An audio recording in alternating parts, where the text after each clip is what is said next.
So the second scene we might pay particular attention to would be scene 3 of Act 1, in which the trial by combat is due to take place. And we see again this incredible sense of show and ritual and formality. Everything is done in a very elaborate way, and this seems to fit with the general impression of Richard II's actual reign, that it was a reign that was dominated by an obsession with the formalities of kingship, with the show of kingship. It was also more positively characterized by an interest in art and literature that was something that Richard seemed to think that a king could sponsor. But that could be bound up in, again, with this sense that he was interested in trivial things and things of beauty and enrichment, and not really in the sort of more tedious and but necessary business of government.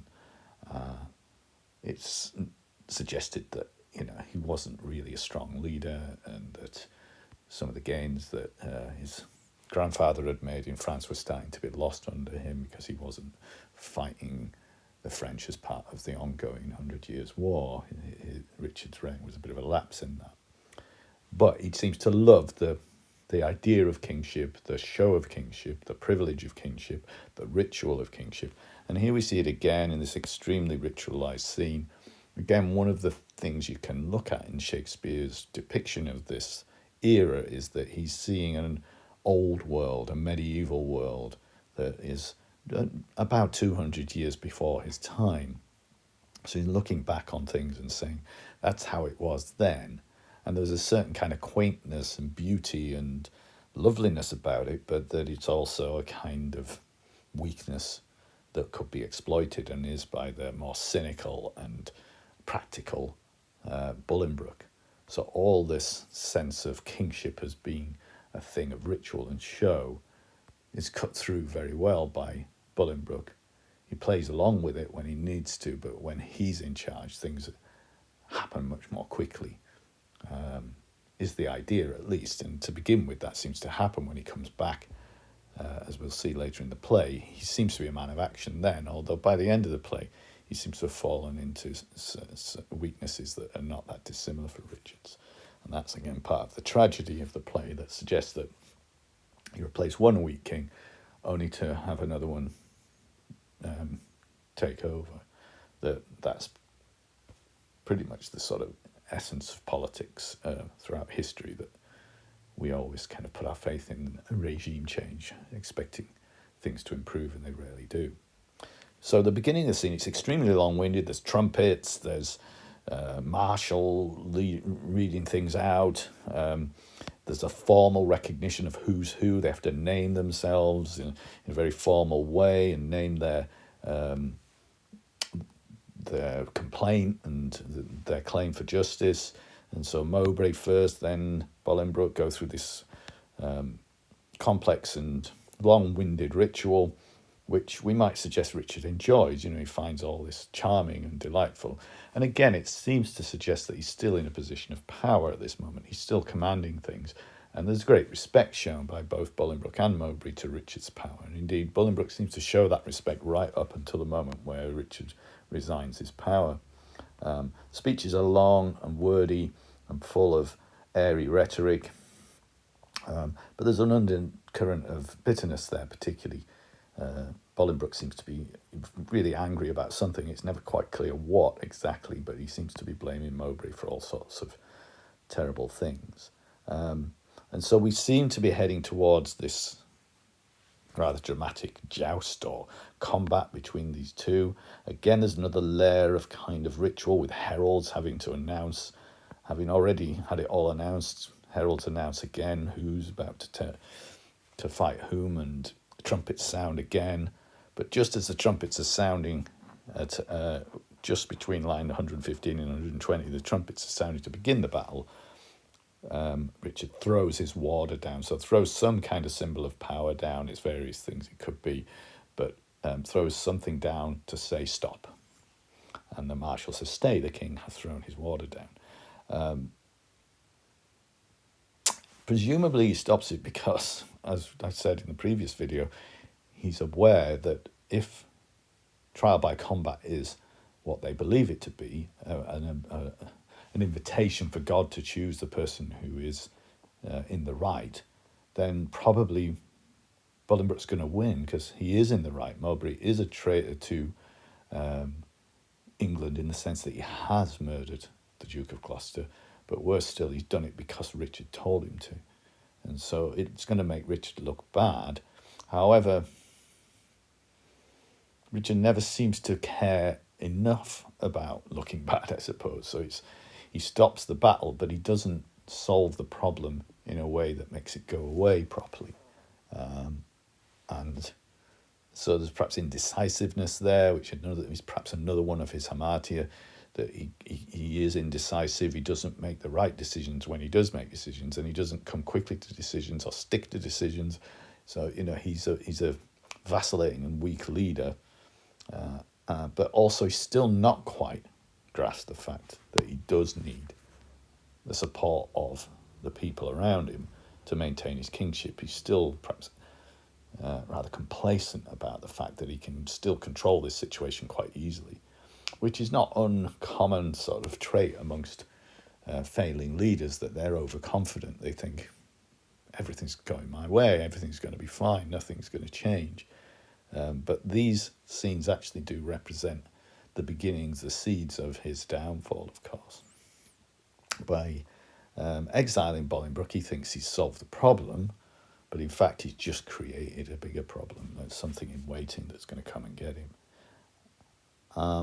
So again, rather ritually, long speeches, high-flown rhetoric, but he talks to Mowbray and Bolingbroke in private and says that they are to be banished. And he thinks he's being careful. He says that they mustn't meet up outside, beyond the shores of Britain. They mustn't combine together. So he sort of has a vague sense that one or both of them might want to sort of rebel against his decision. But he doesn't think deeply enough about what he's done to realise what a bad mistake he's making here.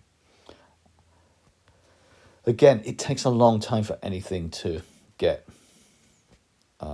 solved. Everything's long speeches.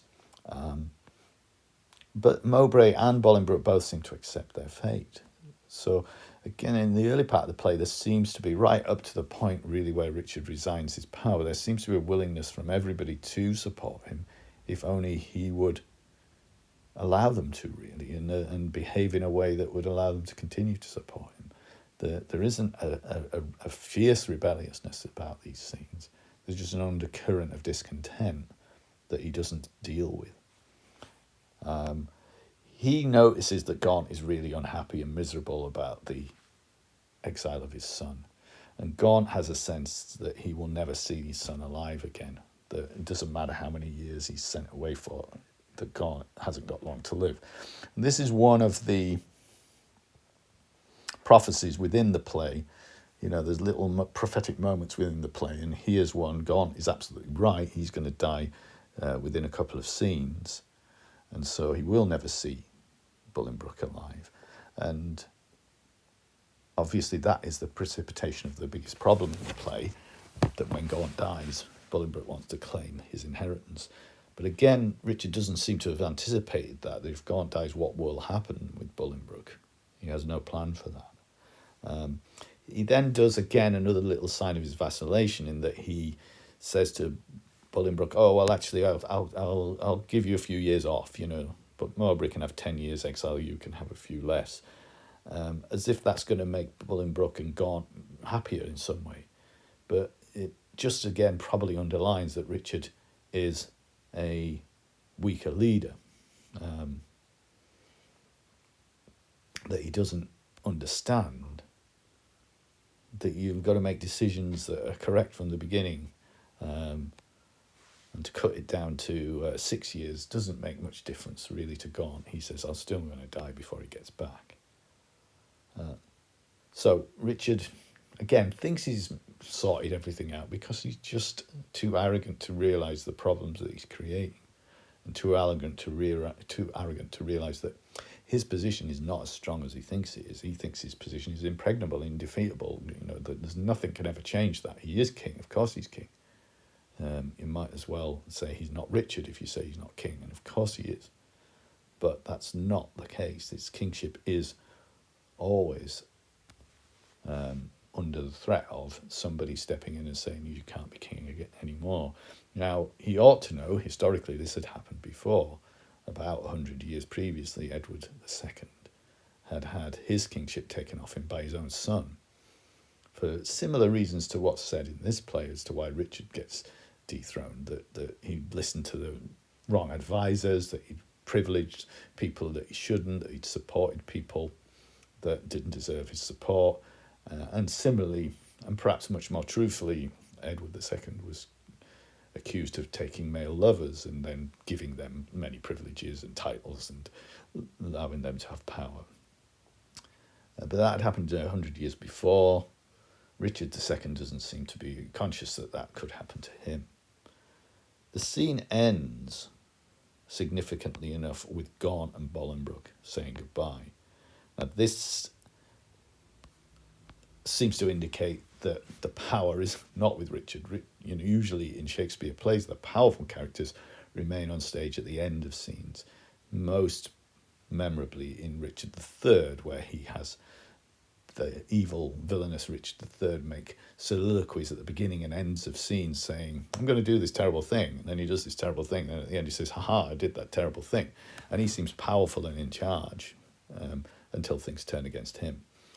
And you can see it in King Lear with Edmund doing similar things, where his soliloquies bookend scenes where he's telling us that he's just lied and cheated. There's not so much of that here, but there is a sense that the power is shifting towards Bolingbroke, and that he's becoming our focus. And traditionally, the play was read as being a play about the strong leader Bolingbroke getting rid of the weak, vacillating leader Richard. And at this point, that seems to be a fair reading, that here we're now going to focus on Bolingbroke's feelings and Gaunt's feelings. We're going to sympathise with Bolingbroke. That's going to make us side with him.